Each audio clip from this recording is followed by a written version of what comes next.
बिस्मिल्लाहिर्रहमानिर्रहीम। आज जिस मौजू पर मुझे गुफ्तगू करनी है वो है इस्लाम का ख़ानदानी निज़ाम। इस्लाम हमारी जो फैमिली डायनामिक्स हैं उसके बारे में क्या रहनुमाई हमें फ़राहम करता है, उससे पहले कुछ तमहीदी बातें हैं जो कि हमें, कुछ कॉन्सेप्चुअल नेचर की बातें हैं जो हमें समझ लेना ज़रूरी है हमारे लिए। सबसे पहले तो ये कि ख़ानदान हम कहते किसे हैं जदीद इमरानियात की इस्तिलाह में अगर हम देखें तो।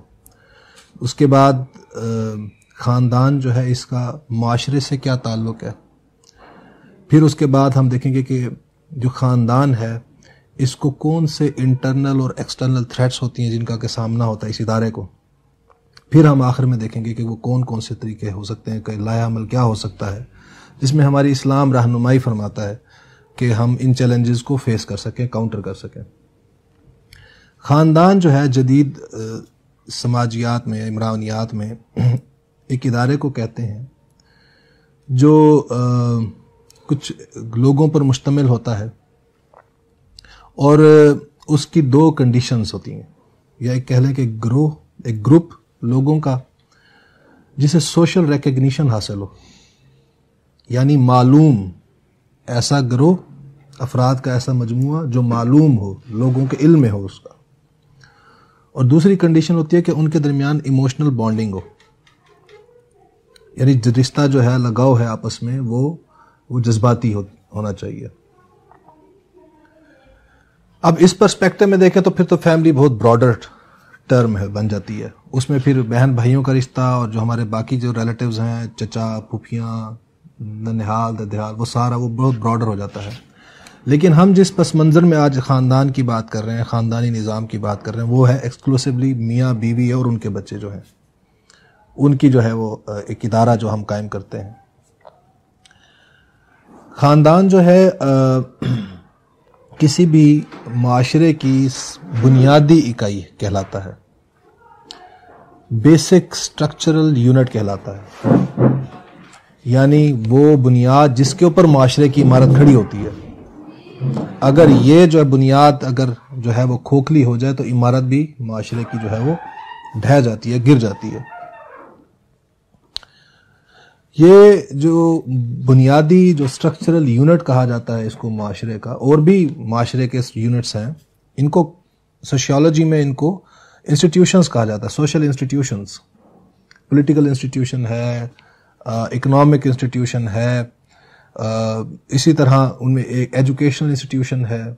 ऐसे ही एक उनमें ख़ानदान भी एक इंस्टीट्यूशन कहलाता है, यानी वो सतून है जिसके ऊपर के माशरे की इमारत खड़ी होती है। और तमाम इंस्टीट्यूशंस में सबसे बुनियादी इंस्टीट्यूशन है ये किसी भी माशरे का। क्यों माशरे के अंदर इसको इतना बुनियादी तस्वर किया जाता है, इसकी अहमियत को? इसलिए कि ख़ानदान जो है वो नर्सरी है जो माशरे को फ़आल, प्रोग्रेसिव, मस्बत, तरबियत याफ्ता नस्ल प्रोवाइड कर सकता है, या ये ख़ानदान ही है जो कि बिल्कुल ख़राब किस्म की नस्ल जो है वो डिस्ट्रक्टिव, बिखरी हुई, मुंतशिरुल ख़याल किस्म की नस्ल प्रोवाइड कर सकता है। तो ये ख़ानदान व नर्सरी है। अब ये नेपोलियन का भी कॉल है कि तुम, जैसे मुझे उसका कॉल था कि तुम मुझे अच्छी माएँ दे दो तो मैं तुम्हें अच्छी कौम दे दूंगा। तो बेसिकली जो ये इदारा है, ये ख़ानदान का, ये तरबियत का इदारा है। जो इंसान की तरबियत ख़ानदान से होती है वो और कहीं से नहीं होती। तरबियत हम किस सेंस में कहते हैं कि जो पर्सनैलिटी डेवलपमेंट होती है, शख्सियत साजी जो होती है इंसान की, वो बच्चा जो है वो शुरू के, हमारे यहाँ स्कूलिंग तो 4 साल बाद होती है ना शुरू, तो उसकी बहुत सारी चीज़ें तो वो अपने ख़ानदान से, अपने घर से, फैमिली से सीख चुका होता है। और उसके बाद भी वो अगर स्कूल जाता है या कॉलेज जाता है तो वो चंद घंटों के लिए जाता है, बाकी आके फिर रहता तो ख़ानदान में आपने। तो सबसे ज़्यादा इन्फ्लुएंशियल फैक्टर जो होता है उसकी पर्सनैलिटी की शेपिंग में, वो उसकी फैमिली होती है, उसके पेरेंट्स होते हैं। और ये इंस्टीट्यूशन जितना ज़्यादा हेल्दी होगा वो बच्चों की तरबियत भी उतनी हेल्दी होगी। वो जो नस्ल जो हमने बात की, क्योंकि ये नर्सरी है माशरे की, जिसने कि उसको एक अच्छी तरबियत याफ्ता नस्ल मुहैया करनी है, वो फ़ाल माशरे के कारकुन मुहैया करने हैं, तो अब ये जो इदारा है ये जितना हेल्दी होगा, जितना स्ट्रॉन्ग होगा, जितना मजबूत होगा, उतना माशरा का मजबूत होगा आपका, उतना आपका माशरा हेल्दी होगा। जितना ये इदारा कमज़ोर हो जाएगा वो आपका माशरा भी उतना ही कमज़ोर होगा। अब ये अगर हमने समझ लिया बुनियादी बात कि ये सोसाइटी के साथ इसका लिंक क्या है इस इदारे का। अब देखिए ना, हम एजुकेशनल इंस्टीट्यूशंस के बारे में क्या कहते हैं कि ये तालीम के इदारे हैं। तरबियत का इदारा हमेशा ख़ानदान को ही करार दिया जाता है कि इंसान की जो पर्सनैलिटी की शेपिंग होती है। बहुत से लोग होते हैं जो कि अच्छे खासे तालीम याफ्ता होते हैं, लेकिन आप उनकी शख्सियत को देखेंगे तो आपको इंतहाई मसख शुदा नजर आएगी, उनकी इंतहाई डिसऑर्गेनाइज्ड, मुंतशरुल मिजाज किस्म के लोग नजर आएंगे, एंटी सोशल टेंडेंसीज उनके अंदर आपको नजर आएंगी, होने को आपको पीएचडी नजर आएंगे। तो असल वजह क्या होती है कि जो उनकी जो शख्सियत साजी हुई होती है जिस इदारे से, वो घर के इदारे से, वो इतना कमज़ोर होता है कि उसकी वजह से उनकी शख्सियत भी एक कमज़ोर शख्सियत बन के सामने आती है। तो ऐसे लोग फिर जो हैं वो जब उनके पास कोई ओहदा, कोई इख्तियार आता है तो फिर वो माशरे के अंदर मज़ीद डिस्ट्रक्शन पैदा करते हैं। ख़ानदान के इदारे को अब हम देखते हैं कि ये इसको चैलेंजेस जो हैं वो कौन कौन से फेस करने पड़ते हैं इसको, या हर माशरे में किसी भी ख़ानदानी निज़ाम को जो चैलेंजेस पेश आते हैं। जहाँ मैंने आपको बुनियादी एक बात बताई कि ख़ानदान जो है वो जितना मजबूत होगा ये इदारा, जितना हेल्दी होगा, जितना पीसफुल होगा इस इदारे के अंदर, अमन होगा, हारमनी होगी, उतनी ही ज़्यादा शख्सियत साजी अच्छी होगी इस नर्सरी में डेवलप होने वाले बच्चों की। तो अगर हम इस इदारे को फिर हम थ्रेट्स में डिवाइड करें तो फिर एक्सटर्नल थ्रेट्स भी होंगी और इंटरनल थ्रेट्स भी होंगी। हम एक्सटर्नल थ्रेट्स की बात करें तो फिर उसमें ये होगा कि कोई ऐसी कुव्वतें भी होंगी जो चाहेंगी कि एक हेल्दी माशरा कायम ना हो। अगर हेल्दी माशरे को कमज़ोर करना चाहते हैं, उसको ख़त्म करना चाहते हैं, तो वो कुव्वतें क्या चाहेंगी कि फिर उसकी जो जनी जड़ें हैं उनको कमज़ोर किया जाए, उस ख़ानदान के इदारे को कमज़ोर किया जाए। और वो कौन सी हो सकती हैं कुव्वतें, जिसको हम कहते हैं शैतानी कुव्वतें हो सकती हैं। शैतान ये चाहेगा कि ये इदारा कमज़ोर हो ताकि उसके जो स्कीम है, उसकी जो प्लान्स हैं, उसके इंतशार के, फसाद के, वो जो है आसानी से एक्सरसाइज हो सकें, एग्जीक्यूट हो सकें। तो आप वेस्ट में अगर जाकर देखें तो वहाँ पर ये स्कीम आपको बड़ी सक्सेसफुल नज़र आती है कि ख़ानदान के इदारे जो है वहाँ पर उसको तकरीबन लपेट ही दिया गया कि वहाँ पर जैसे वो उनके एक अमेरिका के एक सदर ने एक चर्च में भी एक स्टेटमेंट दी थी कि अनकरीब हमारी कौम की अक्सरियत जो है वो ऐसे बच्चों पर मुश्तमिल होगी जो शादी के बगैर पैदा हुए होंगे। तो वेस्ट का तो अब प्रॉब्लम यह है, डायलामा ये है कि वहाँ पर ख़ानदान का जो इदारा है उसको तकरीबन लपेट ही दिया गया है। अब वहाँ पर आप सोचें ये कॉन्सेप्ट अब तो हमारे यहाँ भी बहुत आ गया, ये डे केयर। औरत जो है उसको भी आपने माश में लगा दें, खामद और मियाँ और बीवी दोनों जो हैं वो माश की जिम्मेदारियाँ उन पर आपने आयद कर दी। अब बच्चे को कैसे पालेंगे, उसकी ज़रूरत को जो है वो उस कमी को पूरा करने के लिए डे केयर सेंटर्स इंट्रोड्यूस करवा दिए गए। तो अगर आप गौर से बारीकी से देखें तो ये सारी स्कीम आपको नज़र आती है कि उस इदारे को जो है वो कमज़ोर किया जाए।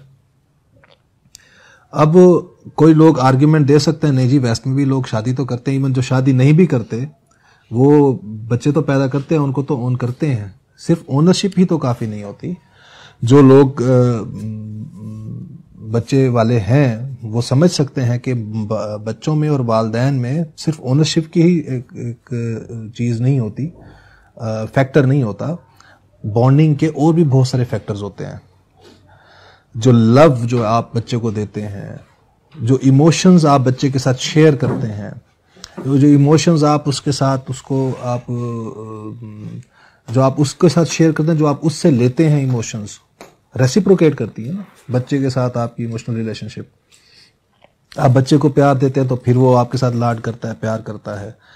फिर वो जो कल्चर में मटीरियलिस्ट कल्चर है वहां पर तो सोच सोच के खर्च करते हैं सारे, मियाँ बीवी पर, मियाँ बीवी खामद के ऊपर, वहाँ औलाद के ऊपर जो है वो आप सोचे कि 16 साल के बच्चे को कैसे कह दिया जाता है कि जाओ अब अपने माश का मसला खुद उठाओ, आपकी जिम्मेदारी खुद उठाओ। कि वो जो इमोशनल बॉन्डिंग, जो अटैचमेंट जो होती है, जो कि इस इंस्टीट्यूशन में के ज़रिए से इस्टेब्लिश होती है, वो होती ही नहीं है वहाँ पर इस तरह से। तो वहाँ पर तो इसके हर कोने में से जाके कह रहे कुरेद के जो है वो चीज़ें जो है वो निकाल दी गई हैं, वो जो कि इस इदारे को मजबूत करने वाले कोई भी फैक्टर हो सकते थे। तो हम अब खुद भी हम इस लपेट में हैं, ख़ास तौर पे जो अर्बन सोसाइटीज़ हैं हमारे यहाँ की, जो बड़े बड़े शहर हैं हमारे, वहाँ पर भी आपको ये चीज़ें नज़र आएंगी कि वो डे केयर वाला तस्वर यहाँ पर भी आ गया, वो वालिदैन दोनों माश में लगे हुए हैं। फिर जब आप जो रिलेशनशिप्स को सिर्फ मटीरियलिस्ट पर्सपेक्टिव से देखना शुरू कर देते हैं, अब ये मैं इंटरनल थ्रेट्स की तरफ आ रहा हूँ। एक्सटर्नल थ्रेट तो मैंने बता दी कि शैतान की अगर ये स्कीम होगी कि वो चाहेगा कि ये इदारा है इसको कमज़ोर से कमज़ोर तर करूँ मैं। अब इंटरनल थ्रेट्स की तरफ आए तो वहाँ पर दो किस्म की थ्रेट्स बड़ी इंपॉर्टेंट है। एक वो कि जो मुझसे मुंसलिक हैं, एक वो जो कि मेरे घर के बाकी अराकीन से मुंसलिक हैं। मुझसे मुंसलिक थ्रेट्स क्या हो सकती हैं मेरे ख़ानदान के इदारे को? वो ये हो सकती हैं, मेरे बहुत से स्टीरियोटाइप्स हो सकते हैं, गलत तसव्वुरात हो सकते हैं, जो तसव्वुरात मेरी इंटरेक्शन को इन्फ्लुएंस करते हैं। मैं अपनी बीवी को कैसा समझता हूँ, जैसे मैंने एक मजमून भी लिखा था औरत के नाक़िसुल अक्ल होने की बहस। तो हमारे यहाँ जब पर्सपेक्टिव ये अगर समझ लिया जाए कि ये तो अक्ल से ही पैदल है, तो इसको मैंने क्या बात करनी इसे, या ये तसव्वुर कि मुझे अल्लाह ने कवाम बनाया, हाकिम बनाया है, लिहाजा बस जो मैं कहूँगा वही होगा, इसकी कोई बात नहीं चलेगी, यहाँ पर हर हुक्म मेरा चलेगा। अब ये जो स्टीरियोटिपिकल हमारे तसव्वुरात हैं, ये सबसे बड़ा प्रॉब्लम बन जाते हैं। अब आप कहें कि जनाब मैं कवाम हूँ, मुझे हाकिम बनाया अल्लाह ने, आप उसकी कोई सुने ही ना बात, तो कब तक वो बर्दाश्त करेगी आपकी बात को? आखिर इंसान है ना, वो भी, उसकी भी इमोशंस हैं, और आखिर तो रिएक्ट करेगा। वो मशीन होती है जो रिएक्ट नहीं करती, वो इमोशनलेस होती है। तो जब आप बिल्कुल वन साइडेड फायरिंग कर रहे होते हैं तो उसका फिर रिएक्शन जो है वो फसाद निकलता है। दो सूरतों में निकलता है, या तो औरत तलाक लेके चली जाएगी, आपसे अलहदा हो जाएगी, या वो ये सब्र करती है कि अच्छा कोई बात नहीं, ज़रा बच्चों को बड़ा हो लेने दो, फिर मैं ऐसे लूँगी बदला। फिर वो औलाद के ज़रिए से बदला लेती है कि सारी औलाद को अपने साथ बना लेती है वो, और उसको बिल्कुल बुढ़ापे में कॉर्नर करके रख देती है। तो आप अगर जाकर दूसरी तरफ देखें, हम कहते हैं ना कुरान की किसी भी बात की तशरीह जो है वो हमें हुजूर सल्लल्लाहु अलैहि वसल्लम की सीरत से और उनकी सुन्नत से मिलती है। तो वहाँ पर आप देखें तो आप सल्लल्लाहु अलैहि वसल्लम का ही कौल है कि बुरा है वो हाकिम जिसे अपना हुक्म इस्तेमाल करना पड़े।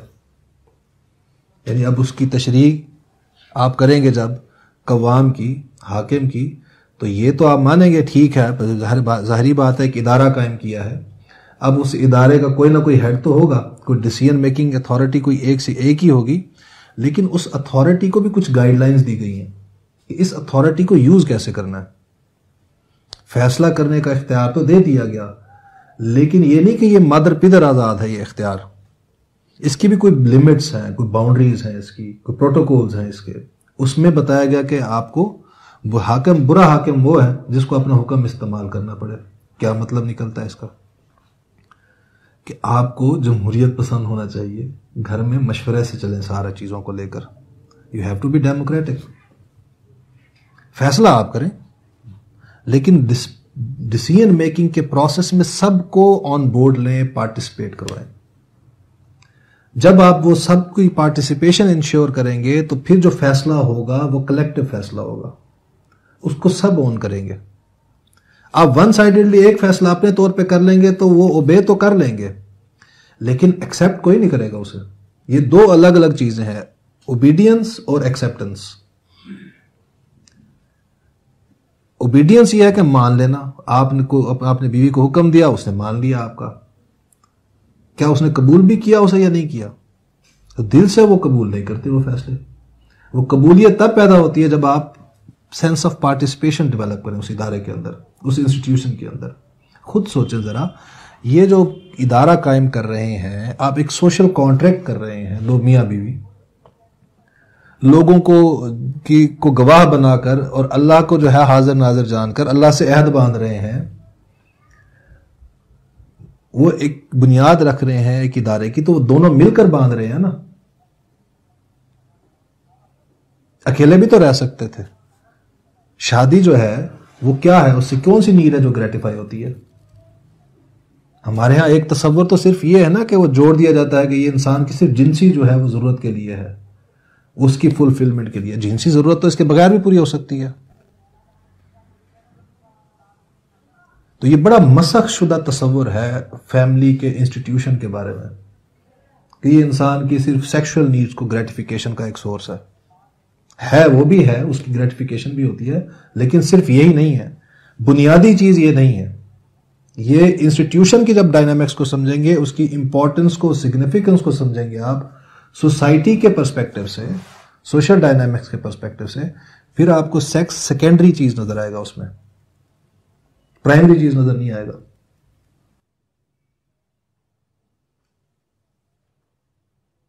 तो ये जो दोनों ने कॉन्ट्रैक्ट किया आपस में कि हम एक इदारा कायम करेंगे, बेसिकली वो बहुत बड़ी जिम्मेदारी ले रहे हैं माशरे के अंदर कुछ कंट्रीब्यूट करने की। ये कोई प्रिविलेज नहीं है जो वो हासिल करने जा रहे हैं, एक जिम्मेदारी है जो दोनों शऊरी तौर पर अपने कंधों पर डाल रहे हैं कि हमने सोसाइटी में कंट्रीब्यूट करना है। तो कंट्रीब्यूट कैसे करना है? यानी औलाद के जरिए से हम एक ऐसी नस्ल जो है वो इस माशरे को मुहैया करेंगे, देंगे, जो इस सोसाइटी को, इस माशरे को, उसकी तरफ हो, उसकी तरक्की में अपना रोल अदा करेगी।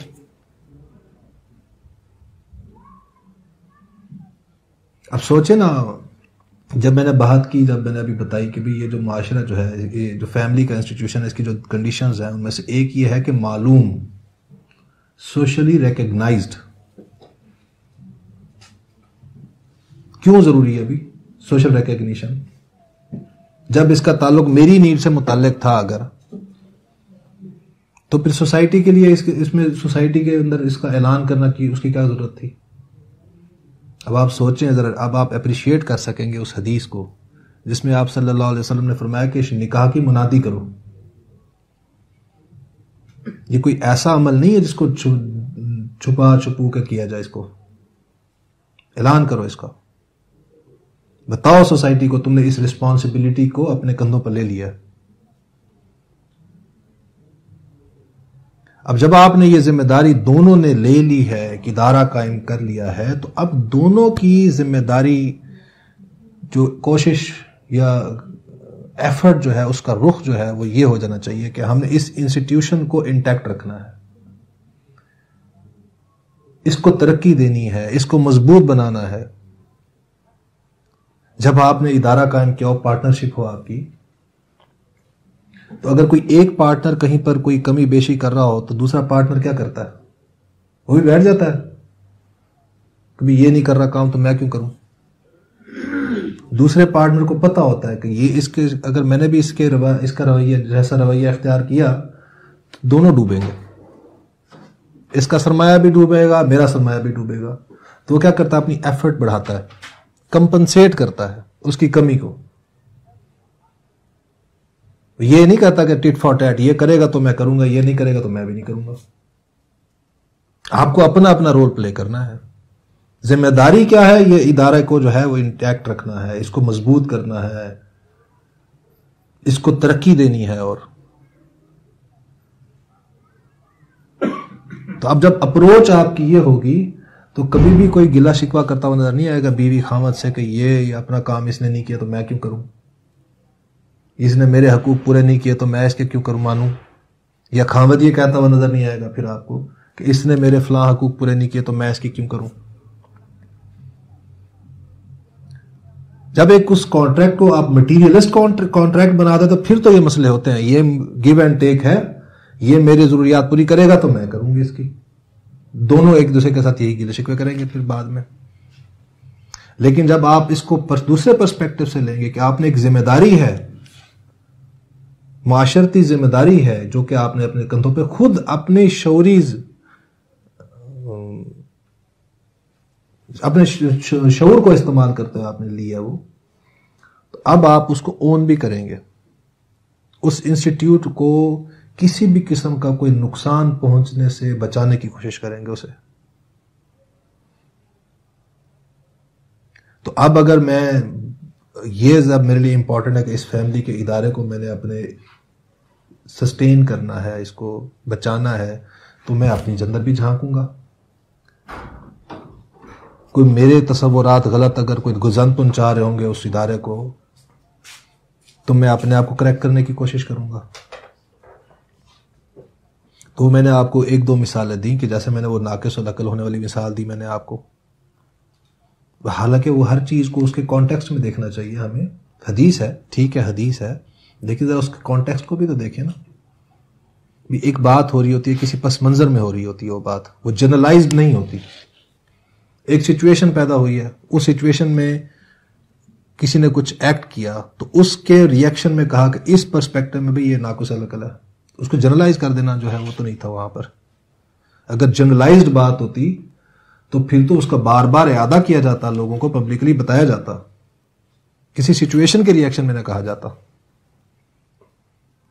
वरना तो आप खुद भी गवाह होंगे कई चीजों के। बाज़ औक़ात बहुत सी ख़वातीन आपको नजर आएंगी जो बहुत समझदार हैं, मर्दों से ज्यादा समझदार नजर आएंगी आपको। हज़रत आयशा रज़ी अल्लाह तआला अन्हा से जो सहाबा जो थे वो जाकर नहीं कर रहनुमाई हासिल करते थे। हज़रत खदीजा रज़ी अल्लाह तआला अन्हा जो थी, उनका जो है वो मकाम, कितनी बड़ी ताजर थी, मतलब बिजनेस के अंदर टॉपर थी। तो बहुत से मर्दों से समझदार थी, ज्यादा समझदार थी, वाइज थी। तो ये स्वीपिंग स्टेटमेंट्स नहीं देते होते, जनरलाइज बातें नहीं होती, वो किसी खास कॉन्टेक्स्ट में हुई होती है। तो अगर आप ये तसव्वुर कर लें कि औरतें होती हैं अहमक है, तो आप अपने घर के इदारे को खराब करेंगे। जब आप किसी के बारे में ये तसव्वुर कायम कर लें कि ये अहमक है, तो आप उसे मशवरे में शामिल करेंगे। फिर तो मशवरे की रूह मार दिया आपने तसव्वुर, तो फिर आपका इदारा जो है फैमिली का वो कैसे प्रोग्रेस करेगा? वो सेंस ऑफ ओनरशिप कहां आएगी उसमें? बात होगी नहीं अगर आप उसको कह रहे होंगे कि मैं तुम्हें यहां से जो है वो निकाल दूंगा घर से, तो आप उससे कैसे एक्सपेक्ट करेंगे कि वो उस घर के बारे में ओनरशिप डेवलप करेगी अपनी?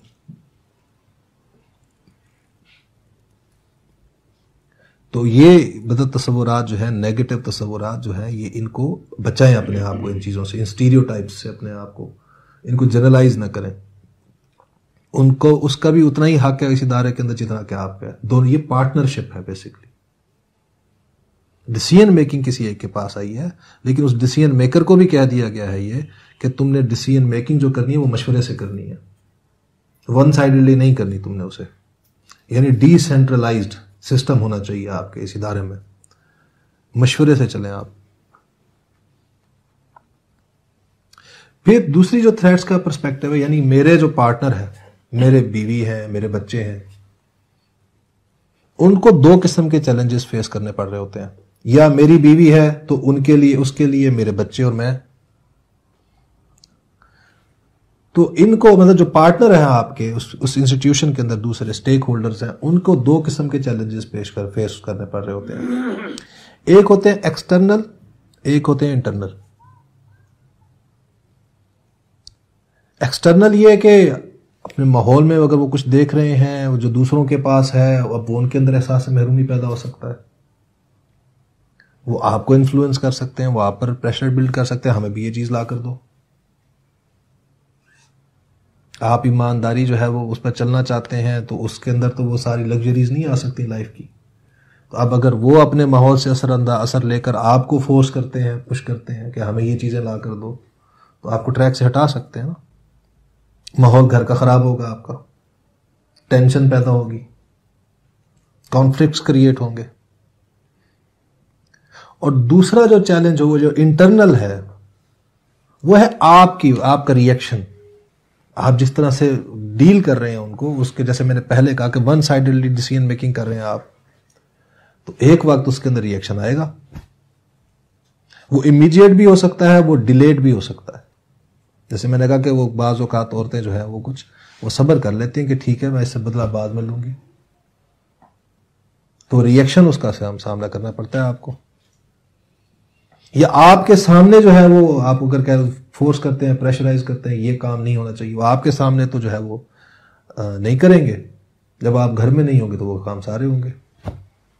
याद होगा मैंने पिछली दफ़ा एक जो लेक्चर यहाँ पर दिया था उसमें मैंने पनिशमेंट के बारे में डिस्कशन की थी। तो मैंने बताया था कि पनिशमेंट का एक नुकसान एक ये है कि जब तक पनिशर सामने होगा तो काम से रुके रहेंगे, जैसे ही पनिशर सामने से हटेगा वो काम दोबारा होगा। तो अगर आपने इस किस्म की वन वे ट्रैफिक चला कर रखी तो उसका इंटरनल रिएक्शन भी पैदा होता है। आपकी बात को कबूलियत हासिल कभी नहीं होती औलाद में, बीवी में भी, औलाद में भी। अथॉरिटी को आप एक्सरसाइज कर रहे हैं, उनको भी पता है हम मजबूर हैं, माश सारा इसके हाथ में है, फाइनेंस इसके हाथ में है, हमारी ज़रूरियात इससे बंधी हुई हैं। अगर हम ये इसको ओबे नहीं करेंगे तो हम उन सारी लग्जरीज से महरूम हो जाएंगे। तो वो भी फिर आपको एक्सप्लॉइट करते हैं।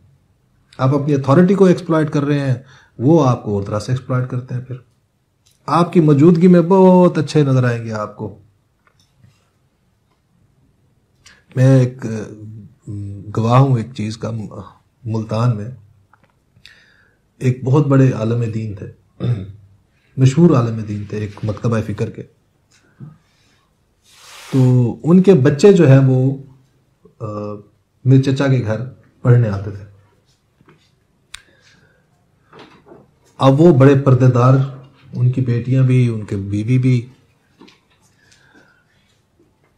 अब वो जब बाहर लेने आए होते थे बीवी को और बच्चों को, तो वो जब बाहर आते थे तो पर्दे में आते थे, अंदर वो सारा पर्दा उतर होता था उनके यहाँ पर। अब वो आलम दीन साहब बाहर गली में खड़े हैं, यही समझ के खड़े हुए हैं कि मेरे बच्चे और बीवी मेरे उस पर्दे को जो है ना अंदर भी इंटैक्ट रख के बैठे हैं। उनको नहीं पता कि अंदर जो है, चूंकि उस में वहां पर मेरी अथॉरिटी कोई नहीं है। या आज हम यूनिवर्सिटीज में देखते हैं बच्चियां बहुत सी आती हैं घरों से पर्दा बुर्का पहन के आती हैं, जैसे ही बस से उतरती हैं बुर्का उतार देती हैं, और जब घर जाने लगती हैं फिर बुर्का पहन के चली जाती हैं। तो फिर रिएक्शन ऐसे आता है, जब तक आप सामने होंगे आपकी आंखों में धूल झोंकते रहेंगे वो, आपको बड़े बाअदब, बड़े मुरवत वाले, आप चाहते हैं मेरी औलाद बहुत नेक हो, दीनी हो, वैसा बन के दिखा देंगे आपको। हम में से तो बहुत से लोग तो अपने माजी के तजर्बे से देख भी बैठे हैं ये चीज। आपको बड़े मुत्तकी नजर आएंगे, आपको लगेगा कि मेरा औलाद जो है ये मेरी जानशीन है, हकदार ही यही है, लेकिन वो सारा तसन्नो होगा। उसमें आप ट्रैप में आ जाते हैं, फिर आप भी धोखा खाते हैं।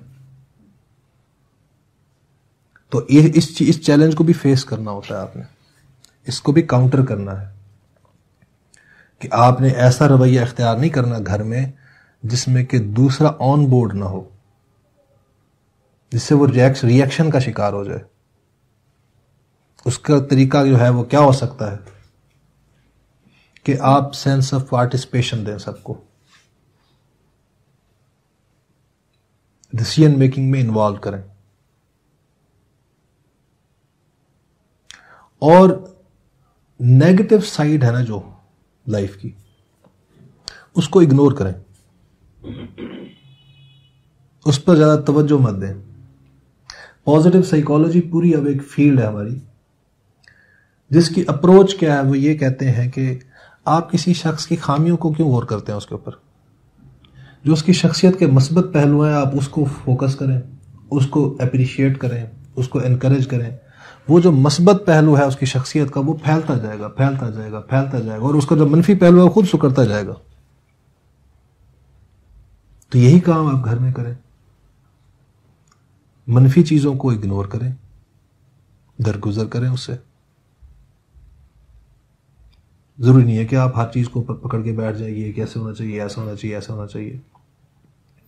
आपको याद होगा यहीं पर ही मैंने एक लेक्चर जो पिछला दिया था उसमें मैंने जहां पनिशमेंट और बच्चों के साथ मैंने बात की थी कि बच्चों को पनिशमेंट देना चाहिए या नहीं देना चाहिए, वहां पर मैंने एक कॉन्सेप्ट बताया था आपको, शेपिंग का प्रिंसिपल, कि कॉम्प्लेक्स बिहेवियर जो होते हैं वो फौरन नहीं सीखे जा सकते, आहिस्ता आहिस्ता वो सीखे जाते हैं।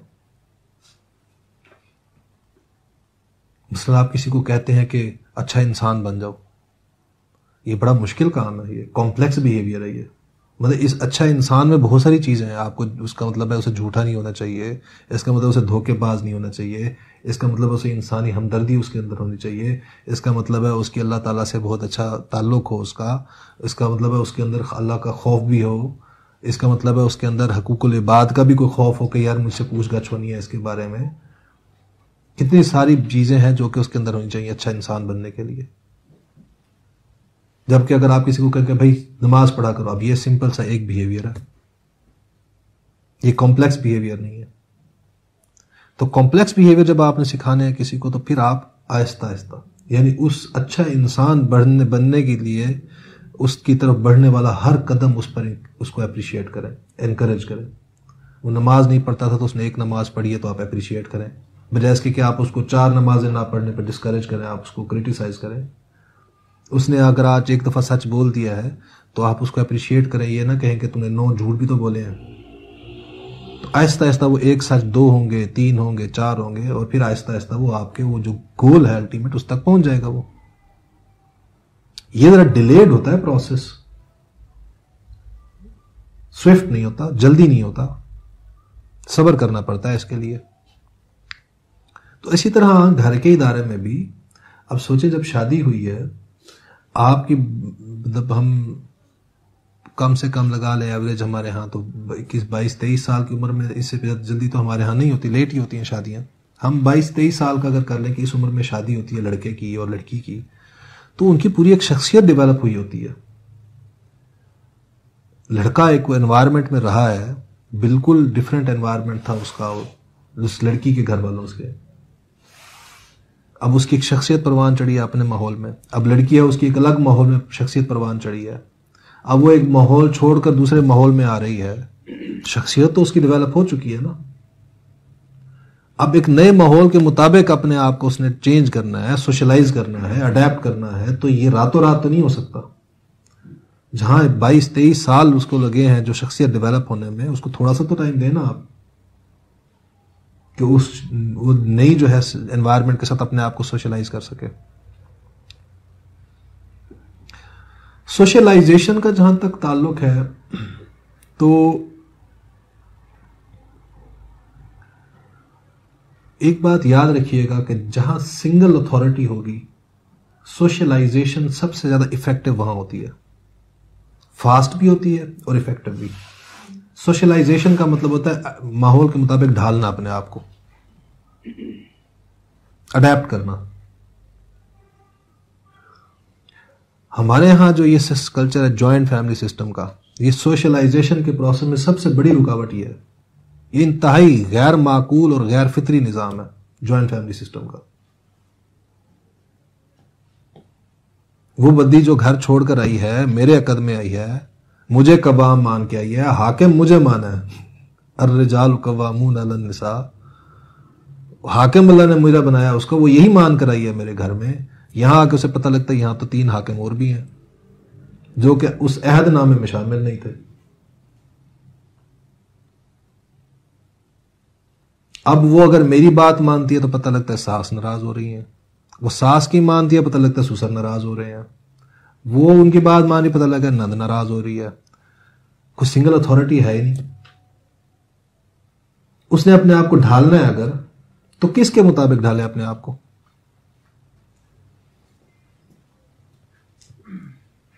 फिर क्या करेगी वो? उसके पास क्या सोचें आपने, ऑप्शन क्या छोड़ा? फिर यही करेगी, अच्छा ठीक है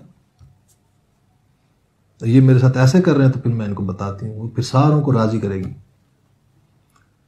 अब सारों को राजी जो है वो खलूस के साथ तो नहीं है किया जा सकता, मतलब सीधे जाकर कह लेंगे आप, सीधे सीधे रहकर मासूमियत के साथ तो नहीं किया, फिर आपको चालाकियां करनी पड़ेंगी, झूठ बोलने पड़ेंगे।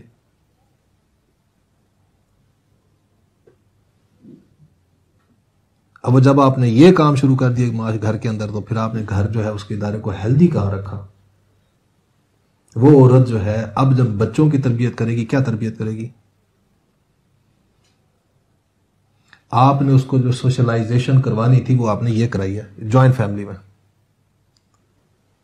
जो ढाला है उसकी शख्सियत को जिस रुख पर, वो ये ढाला है कि चालाक होना चाहिए तुम्हें, चक्करबाज होना चाहिए तुम्हें, सबको चक्कर दे सको तुम, ताकि सब तुमसे खुश हो।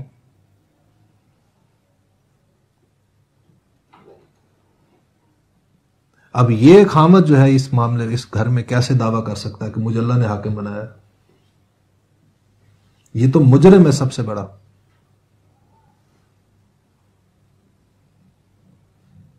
कि जिसे अल्लाह ने जो इख्तियार दिया था, ये इसने अपना हुक्म किसी और को दे दिया।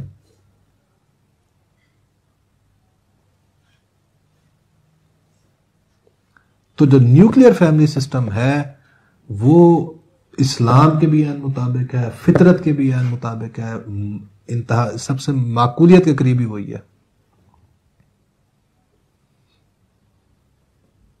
कि शादी हो गई है बच्चे की, बस उनको अलग कर दें, ताकि वो जो लड़की आई है सब कुछ छोड़ कर आई है वो अपने खामद के मुताबिक अपने आप को ढाल सके, उसकी सोशलाइजेशन हो सके।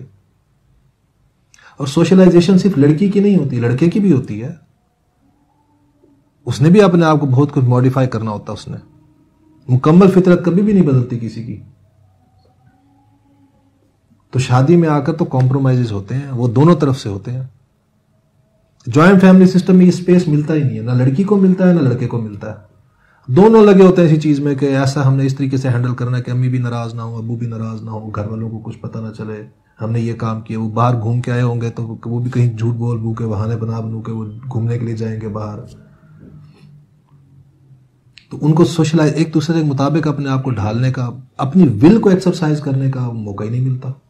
वो जो इंस्टीट्यूशन जो उन्होंने जो एक कॉन्ट्रैक्ट किया था सोशल कि हम एक इदारा कायम करने जा रहे हैं, वो इदारा कायम करने का तो मौका ही नहीं मिलता उन्हें।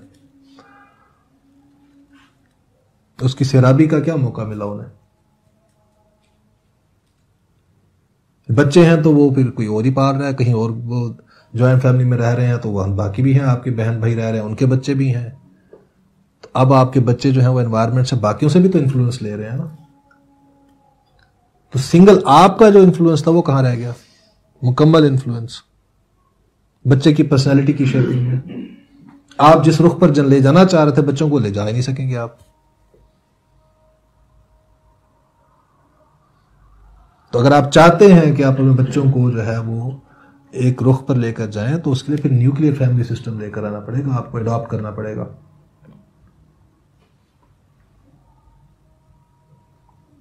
ये दोनों के लिए, बच्चों के लिए भी और आपने पार्टनर के लिए भी, कि आपने अपने आप को अडेप्ट करना है या आपकी बीवी ने अडेप्ट करना है, तो उसको भी पता होगा कि मैंने किसके मुताबिक अडेप्ट करना है, अपने आप को ढालना किसके मुताबिक है। फिर इस खानदान के इदारे में जो एक्सटर्नल थ्रेट मैंने कहा कि भी बहुत सारी जो आसाइशें हैं, लग्जरीज हैं लाइफ की, अभी फैमिली के जो मेंबर्स हैं वो देखते हैं बाहर लोगों के पास तो वो अपने उसका असर लेकर घर में आते हैं, वो डिमांड करते हैं। उसके अलावा जो मियाँ बीवी का रिलेशनशिप है, इसकी जो बॉन्डिंग है, उसको कमजोर करने वाले कुछ फैक्टर्स भी हैं। और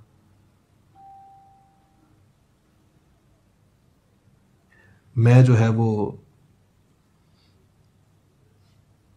बाहर जब जाता हूं, बनी सवरी हुई औरतें देखता हूं, तो उनका असर पड़ता है कि नहीं पड़ता तबीयत पर? बायोलॉजिकली हम जानते हैं कि औरत के जिस्म में 70% फैट ज्यादा होता है मर्द से। अब जब उसने बच्चा पैदा किया है तो उसने भाई जाहिर बात है वेट गेन करना है। अब मैं जब बाहर आता हूँ घर से और देखता हूँ मैं यहाँ पर बहुत स्लिम स्मार्ट किस्म की ख्वातीन को, लड़कियों को देखता हूँ मैं यहाँ पर, तो अब मुझे अपनी बीवी मोटी और भदी लगेगी कि नहीं लगेगी? एक कंपैरिजन पैदा होगा ना मेरे अंदर, सोर्स ऑफ कंपैरिजन।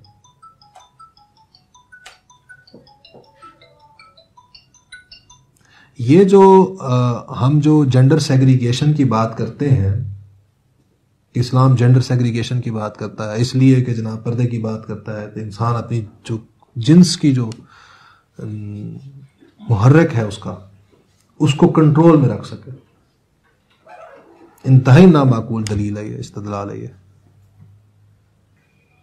असल में तो मेरे फैमिली के इंस्टीट्यूशन के जो की प्रोटेक्शन के लिए है ना। मेरे सामने कोई और औरत अपोजिट जेंडर की औरत आएगी ना, मुझे अपनी बीवी के सामने कोई कंपैरिजन, सोर्स ऑफ कंपैरिजन होगा। जो जैसी भी है मुझे वही अच्छी लगेगी। कोई टेम्पटेशन ही नहीं होगी।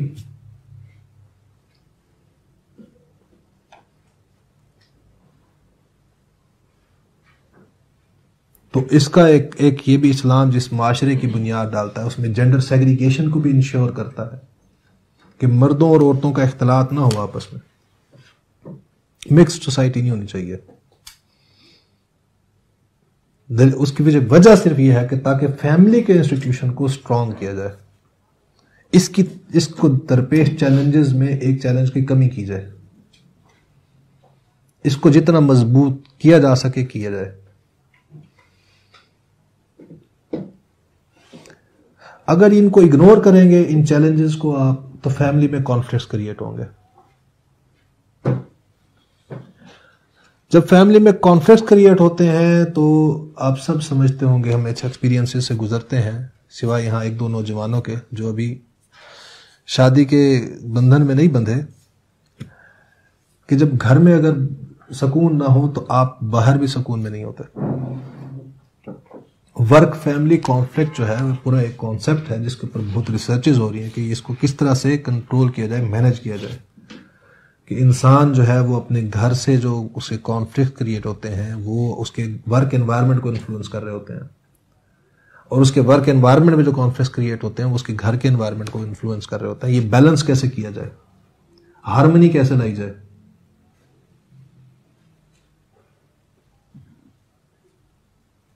कभी आप बाहर दफ्तर में किसी मुलाजिम को लड़ रहे हो तो वो सोच नहीं, कहते नहीं है, लगता है आज बॉस घर से लड़के आए, तो असरात पड़ते हैं उसके। तो जब आप घर में आपके सुकून नहीं होगा, अमन नहीं होगा, आप उस कॉन्फ्लिक्ट को लेकर जब बाहर आएंगे तो एक कॉन्सेप्ट होता है जिसे हम कहते हैं डिस्प्लेसमेंट। ये गुस्सा जो है वो हम अपने से ताकतवर के ऊपर नहीं निकालते, अपने से कमजोर पे निकालते हैं। हमारे उन जो कॉन्फ्लिक्ट्स हैं उसका कोई ना कोई शिकार होता है माशरे में। तो वो जो फसाद घर में पैदा हुआ तो वो फसाद माशरे में आया ना, उसके असरात।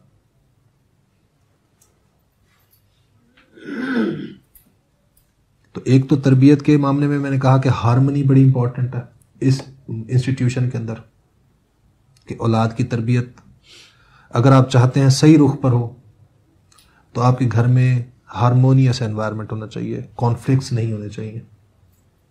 फिर मैंने दूसरी बात कही कि ये हार्मनी क्यों ज़रूरी है, ताकि मियाँ बीवी को, औलाद को, सबको एक दूसरे के मुताबिक सोशलाइज करने के लिए आसान एनवायरनमेंट मिले, उनको मुश्किल ना हो उसमें अपने आप को ढालना हो अगर किसी के मुताबिक। तो तीसरी चीज़ मैं क्या बयान कर रहा हूँ, वो ये कर रहा हूँ कि अगर आपके घर के अंदर अमन होगा, सुकून होगा, तो इसके असरात माशरे में आएंगे। अगर आपके घर में बेचैनी होगी, वो बेचैनी लेकर आप बाहर आएंगे और उसका इजहार किसी ना किसी के ऊपर होगा, तो आपके घर के कॉन्फ्लिक्ट्स माशरे के अंदर भी कॉन्फ्लिक्ट्स क्रिएट करेंगे। एक इम्बैलेंस्ड आदमी जब घर से बाहर निकलेगा तो माशरे में भी बैलेंस क्रिएट नहीं करेगा, इम्बैलेंस ही क्रिएट करेगा।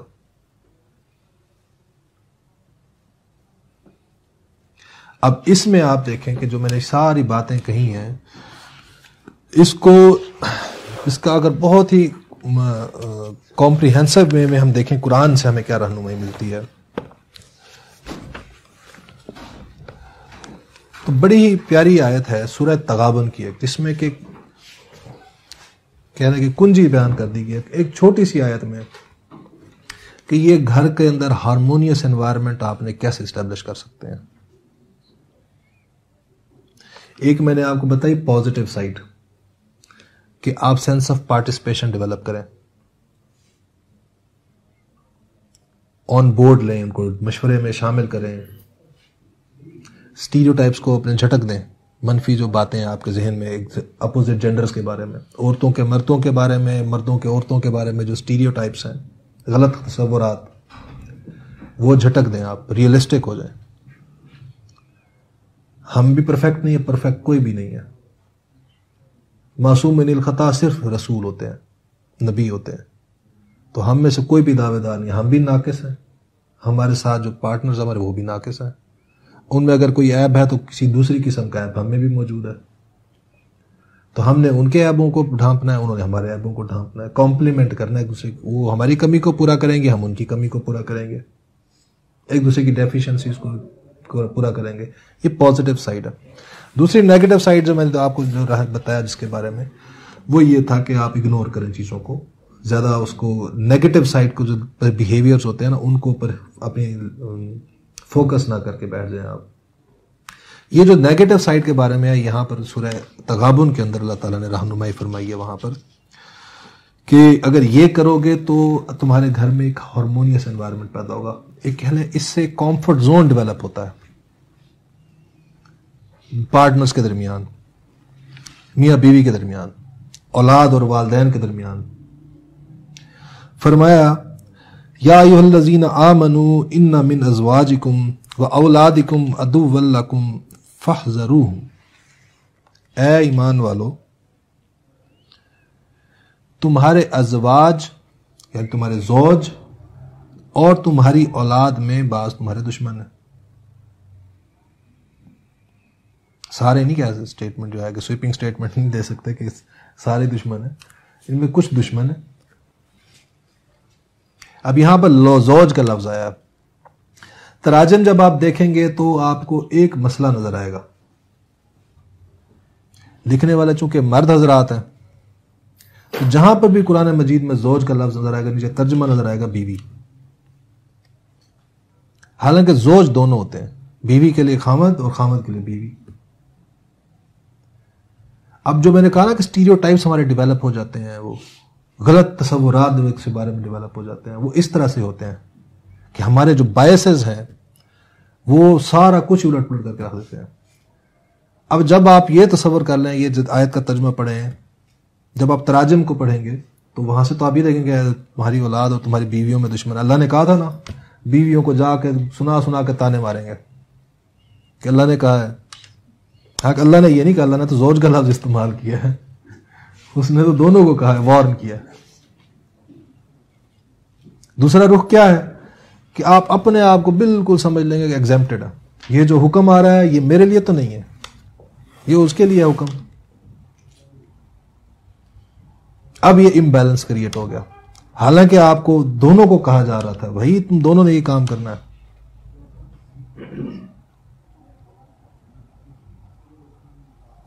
तो यहां पर जो पहली बात की कि या ईमान वालों, तुम्हारी औलाद और तुम्हारे जो ज़ौज हैं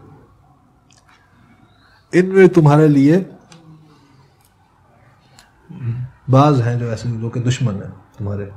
फहज़रूहुम, होशियार रहना, इससे अलर्ट रहना।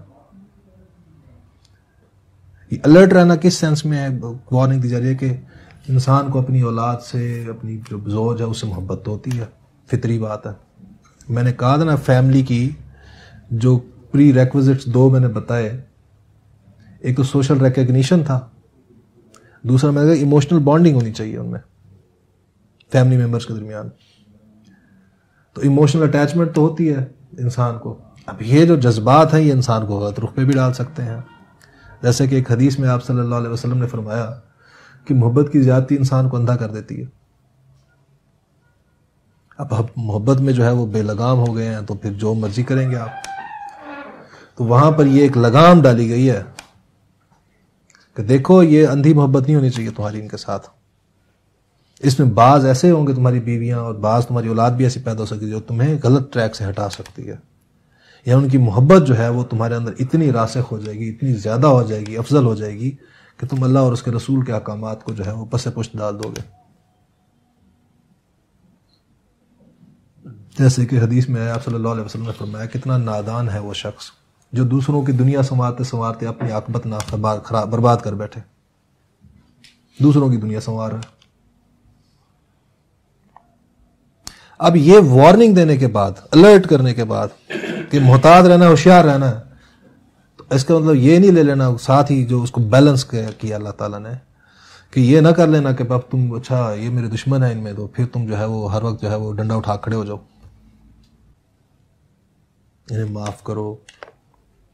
अफ कहते हैं ढीला छोड़ देना किसी चीज को।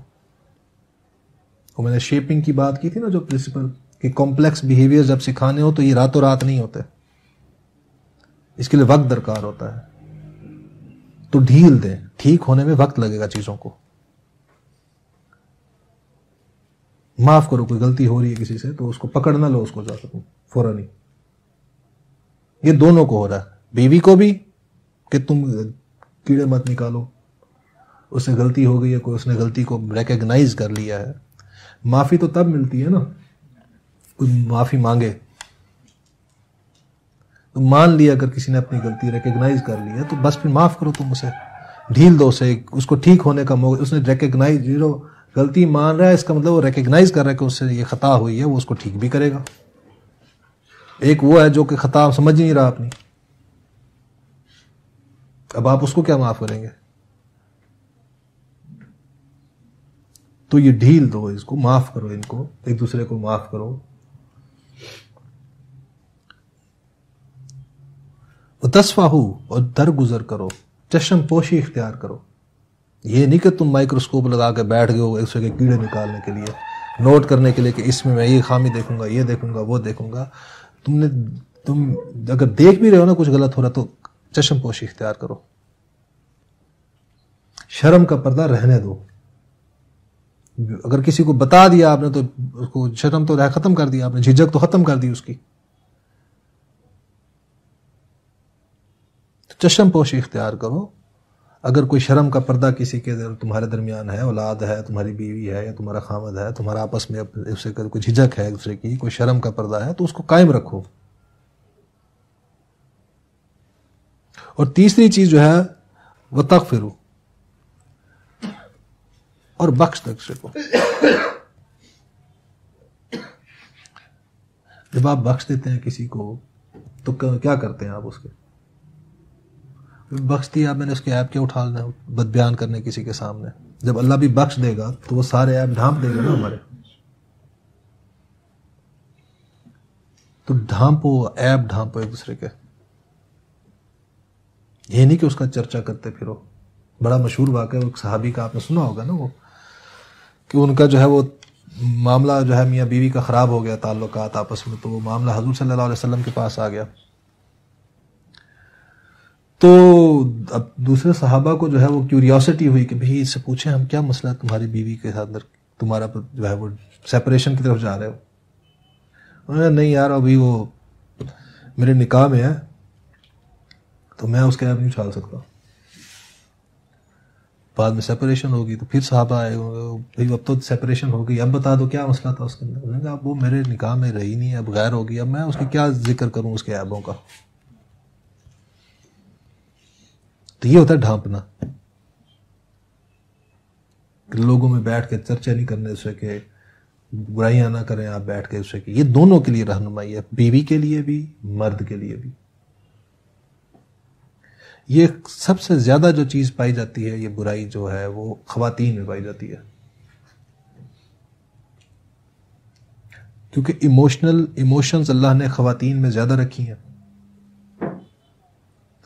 तो इमोशंस के अंदर रिएक्शन भी बड़ी जल्दी पैदा होता है।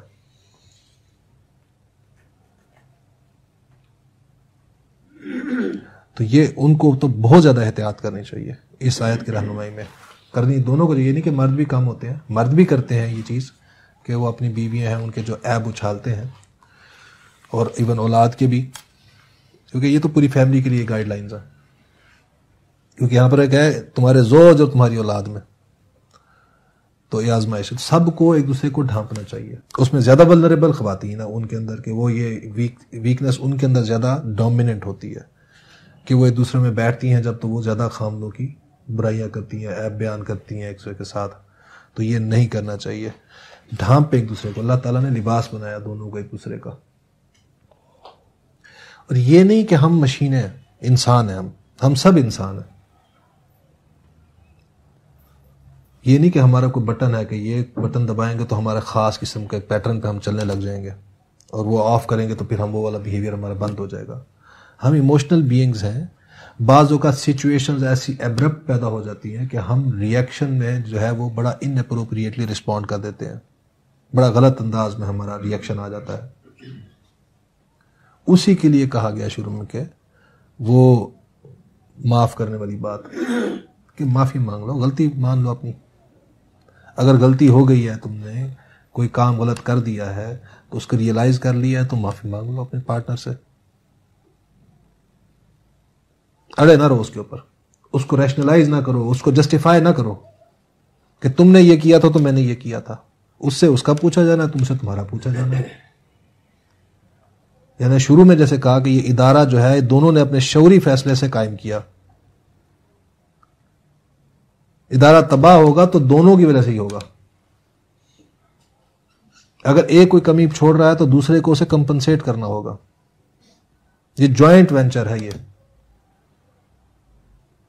वन साइडेडली नहीं चल सकता।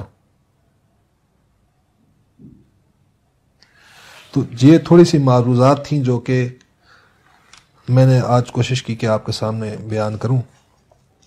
और आगे ये हमारे ये भी बयान हुआ, अल्लाह फरमाता है कि फ़इन्नल्लाह गफूरुर रहीम, अल्लाह ताला जो है वो गफूरुर रहीम है इन लोगों के लिए जो ये रवश इख्तियार करें। तो दे ध्यान में रखे कि अल्लाह जो है वो खुद जो गफ़ार है वो रहीम है। तो वो कि अपनी ये जो खसूसियात हैं, सिफ़ात हैं, ये इसका जो टिल्ट है, रुझान है, वो किन लोगों की तरफ बयान कर रहा है कि वो जो दूसरों को माफ़ करने वाले होंगे, जो दरगुजर करने वाले होंगे, जो चश्म पोशी इख्तियार, जैसे मैं तुम्हारी चश्म पोशी इख्तियार करता हूँ, मैं तुम्हारे ऐप मैं नहीं छुपाता। ऐसा नहीं होता कि तुमने कोई गलत किया तो मैं फ़ौरन निकाल कर सामने ला के तो पीठ चौराहे खड़ा कर दिया हो। मैं तुम्हारे पर्दे में भी रखता हूँ। तो जो ये रफेश इख्तियार करेंगे, ये रुख इख्तियार करेंगे ज़िंदगी का, उनके लिए मैं भी बड़ा गफूर और रहीम हूँ। अल्लाह ताला से दुआ है कि अल्लाह ताला हमें इन बातों पर अमल करने की तौफीक अता फरमाए। आखिर दावाना अल्हम्दुलिल्लाहि रब्बिल आलमीन।